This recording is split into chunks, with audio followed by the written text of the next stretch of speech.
Hello বন্ধুরা, আশা করছি সবাই ভালো আছো। তো আজকের পাঠ হলো শ্রীমদ্ ভগবদ গীতার 2য় অধ্যায়ের 13তম শ্লোক। তাহলে চলো আর দেরি না করে শুরু করি। শ্লোকটি হলো, দেহি নো হস্মিন যথা দেহে কৌমারং যৌবনং জরা তথা দেহান্তর প্রাপ্তি ধীরস্ত্র ন মুহ্যতি। এই শ্লোকটি সহজ অর্থ হলো, যেমন এই দেহে অবস্থানকারী আত্মা শৈশব, যৌবন এবং বার্ধক্য প্রাপ্ত হয়, তেমনি মৃত্যুর পরে অন্য দেহ লাভ করে। জ্ঞানী ব্যক্তি এই বিষয়ে কখনো মোহগ্রস্ত হন না। এর তাৎপর্যটি হলো, যেমন জীবন দশায় দেহের পরিবর্তন ঘটে, তেমনি মৃত্যুর পরেও আত্মা অন্য দেহে গমন করে। আত্মা কখনো নষ্ট হয় না। এই শ্লোকটি পুনর্জন্ম ও আত্মার নিত্যন্ত সম্পর্কে গীতার অন্যতম মৌলিক শিক্ষা। এটাই হলো এই শ্লোকটির সহজ অর্থ। চলো এরপর শ্লোকটিকে ধাপে ধাপে বিস্তারিতভাবে ব্যাখ্যা করি। তো শ্লোকের প্রথমে রয়েছে দেহিন অস্মিন দেহে। এর মানে হলো এই দেহের মধ্যে যে আত্মা অবস্থান করছে। এখানে ভগবান স্পষ্টভাবে দেহ এবং আত্মাকে পৃথক করেছেন। দেহ পরিবর্তনশীল এবং আত্মা অপরিবর্তনশীল, অর্থাৎ আমি বলতে আসলে শরীর নয়, শরীরের ভেতরের অবস্থানকারী আত্মাকেই বোঝায়। শ্লোকের এরপর রয়েছে যথা কৌমারং। এর মানে হলো যেমন শৈশব আসে।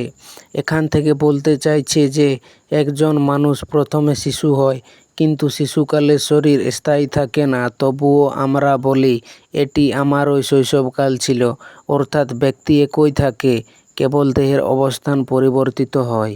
শ্লোকের এরপর রয়েছে যৌবনং। এর মানে হলো পরে যৌবন আসে।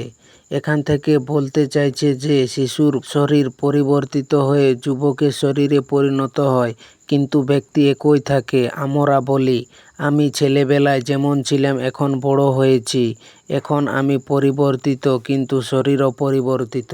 শ্লোকের এরপর রয়েছে জরা। এর মানে হলো এরপর বার্ধক্য আসে। এখান থেকে বলতে চাইছে যে যৌবনের শরীরও স্থায়ী নয়।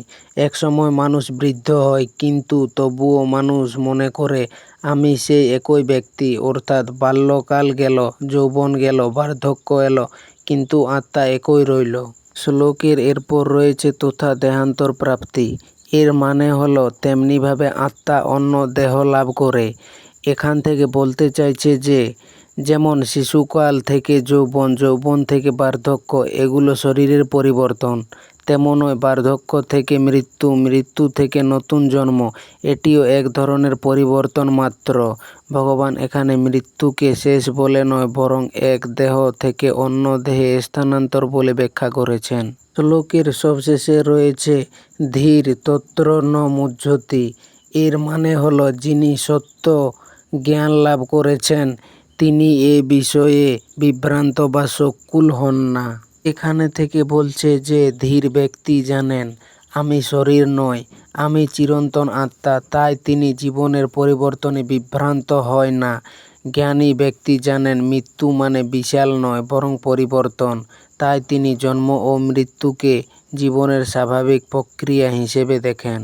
তাহলে শ্লোকটির থেকে আমরা যা পেলাম সেটি হলো, প্রথমে অর্জুন ভেবেছিলেন ভীষ্ম, দ্রোণ এবং অন্যরা মারা গেলে সব শেষ হয়ে যাবে। ভগবান বললেন, না অর্জুন, যেমন তুমি শিশু থেকে যুবক, যুবক থেকে বৃদ্ধ হয়েছ, তেমনি মৃত্যুর পর আত্মা অন্য দেহ লাভ করে। অতএব মৃত্যু নিয়ে অতিরিক্ত শোক করার কোনো কারণ নেই।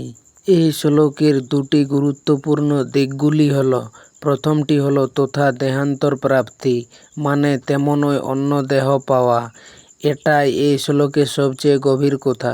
কৃষ্ণ বলছেন যেমন এক জীবনের মধ্যে দেহ বদলায়, শিশু থেকে যুবক, যুবক থেকে বৃদ্ধ, ঠিক তেমনই মৃত্যুর পরে আত্মা নতুন দেহ পায়। এটাই পুনর্জন্মের সবচেয়ে সরল ও যুক্তিপূর্ণ ব্যাখ্যা।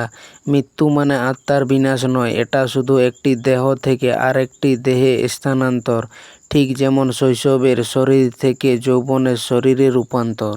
দ্বিতীয়টি হলো ধীর স্থিরত্ব ন মুহ্যতি। এর মানে হলো ধীর ব্যক্তি এতে মোহগ্রস্ত হন না। কৃষ্ণ বলেছেন যে ব্যক্তি এই সত্য বোঝেন, তিনি দেহ পরিবর্তনের বিভ্রান্ত হন না।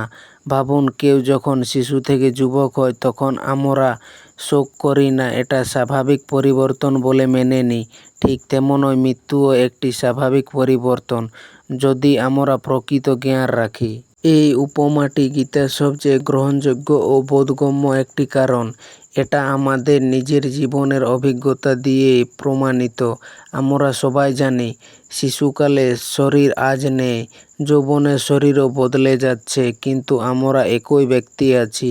এই অভিজ্ঞতা থেকে কৃষ্ণ একটি বড় সত্যের দিকে ইঙ্গিত করছেন।